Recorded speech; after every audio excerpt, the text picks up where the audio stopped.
Reforest, okay, there we go. As clear as Frank. I absolutely love this game.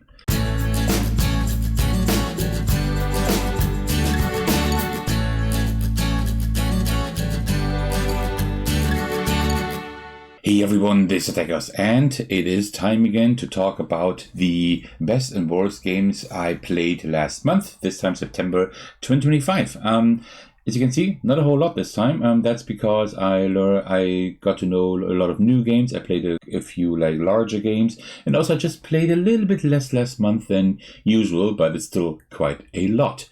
A few disclaimers to get out of the way. As usual, this is just my opinion, right? Yours may differ from mine, and if it does, that's great.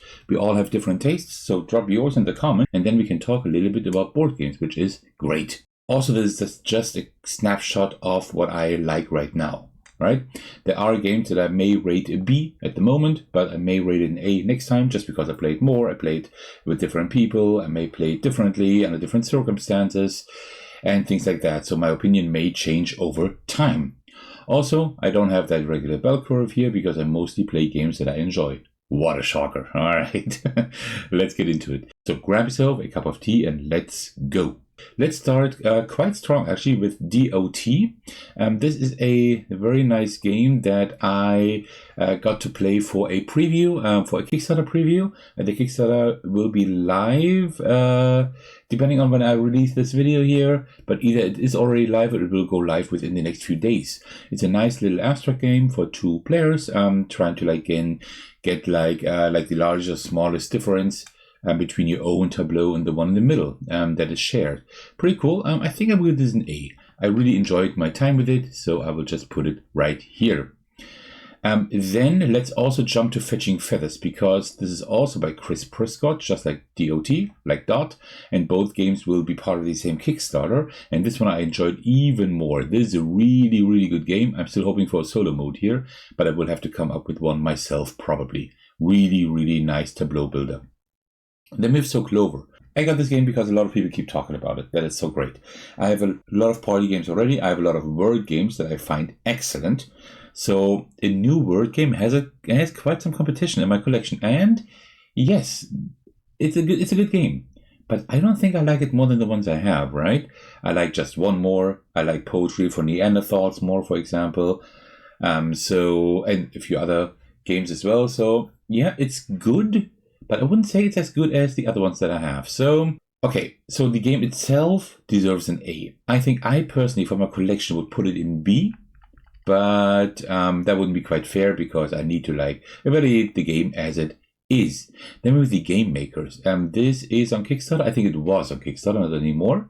And I could play this on Board Game Arena. There is a beta available that you can play, and I like this game. I thought the idea of the idea of seeing all your board games that you know, right, that you can build those in the game, that is really cool. The theme is just amazing.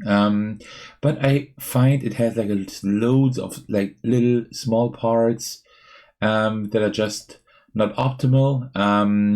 So yeah, it takes quite some time to get into, and it is not as intuitive as you would hope, right? But it has some nice thematic touches, and I see why people like this a lot. This has a lot of potential to be a really huge game with loads of board games that you can build. So I like this quite a bit. I wouldn't purchase it myself. I would like to play it on the channel maybe at some point, because I think it does have a solo mode, right? If I'm not mistaken. But yeah. It's not a bad game. Where do I put it? The game wasn't bad, but I think I wouldn't like Scream to play it again, right? But I would like to play it on the channel because I think you will enjoy it. So maybe I will be able to do that sometime. Tic Tac Trek. Okay, this is a little spoiler, right? Because I got this as a review copy, and I still need to review it. But I have played it a few times already, and I even found a way to play it solo, and this is a really good 2-player game. It's a really good variant of the tic-tac-toe of the original game, which is not really a game, right? Since you can just, it's solved. It's a solved game. If you exactly know which moves to take, you always win or lose, depending on whether you start or not. So, but this one is a very, very nice variation of that. I think I will have to give this an A, actually, because I really enjoy this one. That's a surprise. It's really a surprise. One of the biggest surprises of the year, probably, so far. Barbecues. Also by Alley Cat Games, just like Tic Tac Track. Also a game I will review. This one is a Dexterity game. The other Dexterity game by Alley Cat Game is Tinder Blocks, and I would say both are good. I think I like Tinder Blocks still a bit more regarding the mechanism, but the theme in Barbecues is very cool. Unfortunately, I got like the regular version. There is also a veggie version, which I find even cooler, but this is a good game. But still, it's a very simple Dexterity game, so I will give it a B. Don't get me wrong, a B is not a bad score, right? It's a very good score, actually.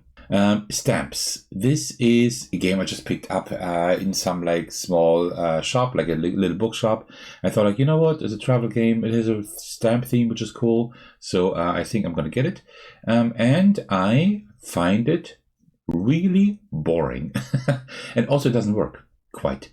Because what you do, you try to like put like brackets with the same color of stamps around others, and then you can combine quite a few things and stuff. But there's almost nothing stopping you from just playing in 1 or 2 rows, right? So I don't think it actually works too well. Oh man, I don't think I can give it a D. That would be too harsh. But I can't give it more than a C. This is a game I've played once, and that's all I need to see. Obsession is a game a lot of people love, and I like the theme. I think the mechanism is quite good, but I don't think it's a game I need to own. I think I'm fine with playing it occasionally on Board Game Arena. So it's kind of rough. I would put it like between A and B someplace, right? There are like a lot of people who will hate me for that probably, but well, I mean, that's the life of a content creator, right? I will give it a B for now. It is a good game, right? Don't get me wrong. I would also like play it, if you asked me. And I would probably also like start a game on Board Game Arena if I haven't played it in like half a year or something, right? But that's all I need for it.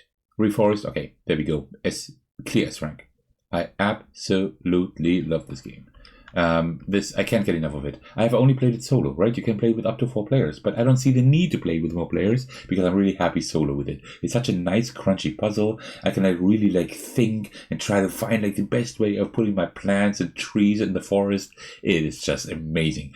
I can't wait for the expansion. Yes, I like the game so much that I even ordered it a second time in the current Kickstarter with the expansion together. So I have 2 versions of it. One version I can sleeve at home, and one that I can just take with me wherever I go. This is really cool.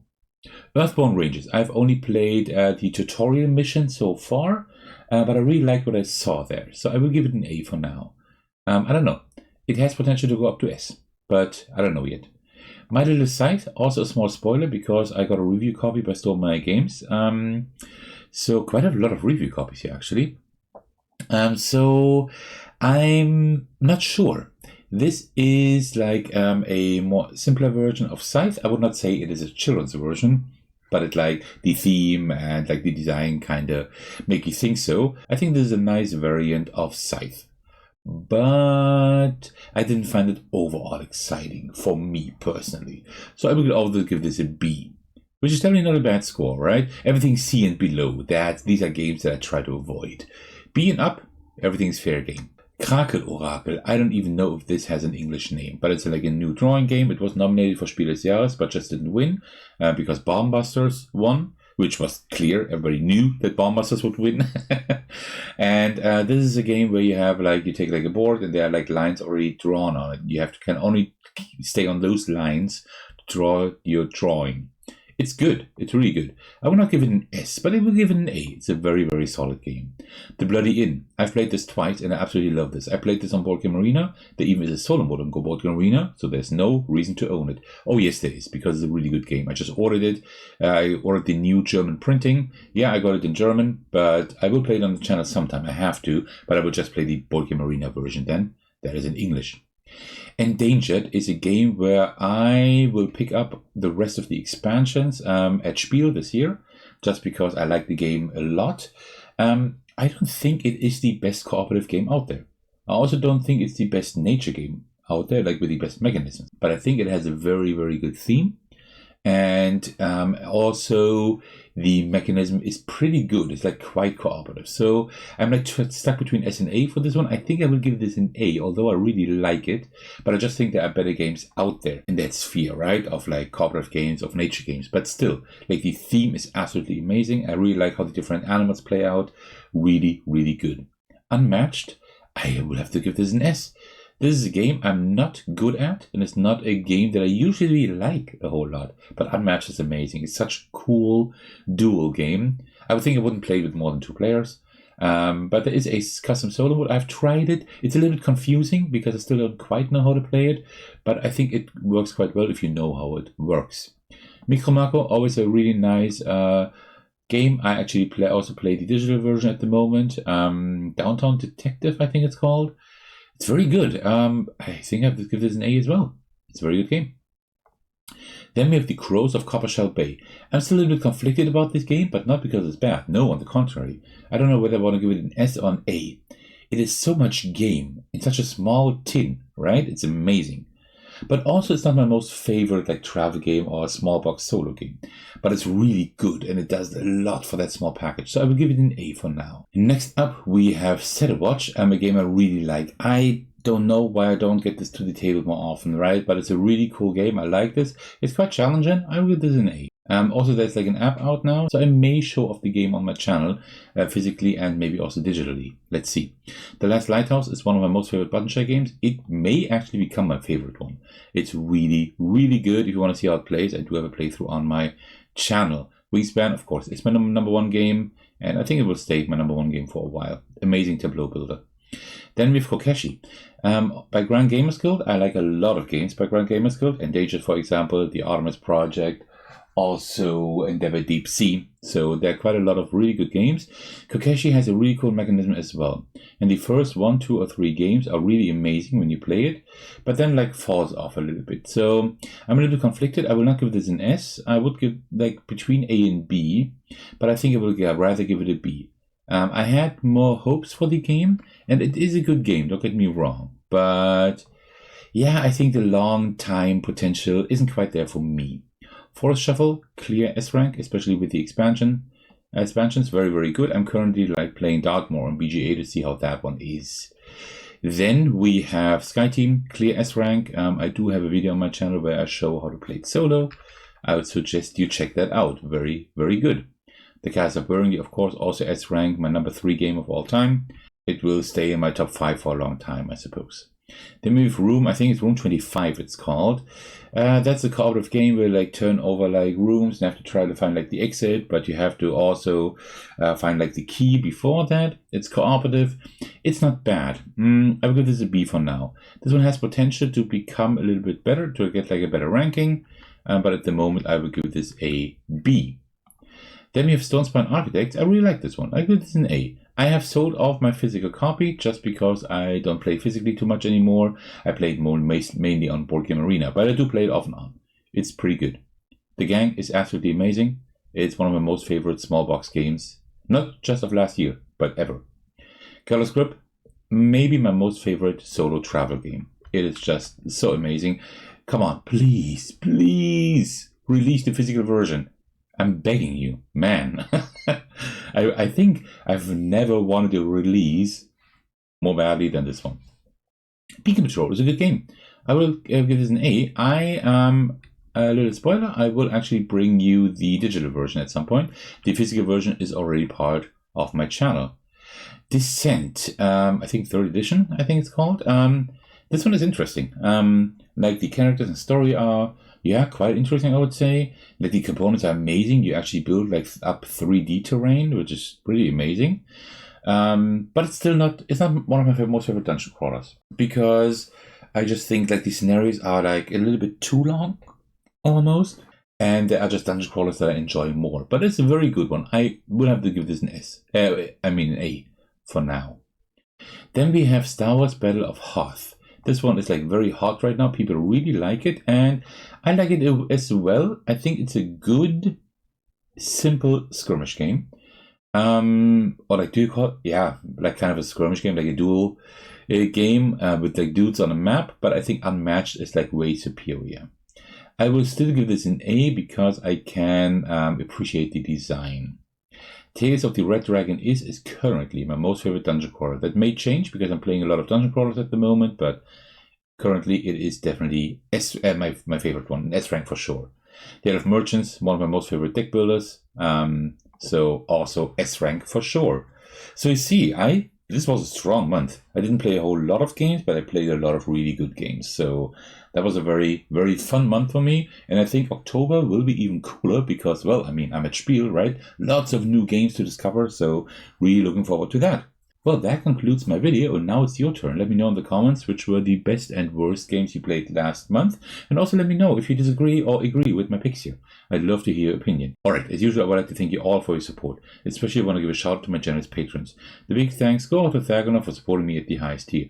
Thank you so much for that, I really appreciate that. You can also support me by watching, liking, and commenting on my videos, subscribing to my channel, supporting me on Patreon, and joining my Discord server to hang out with me and my amazing community. Alright, thank you so much for watching, and I will see you in the very next video. Take care, everyone. Stay safe, and cheers.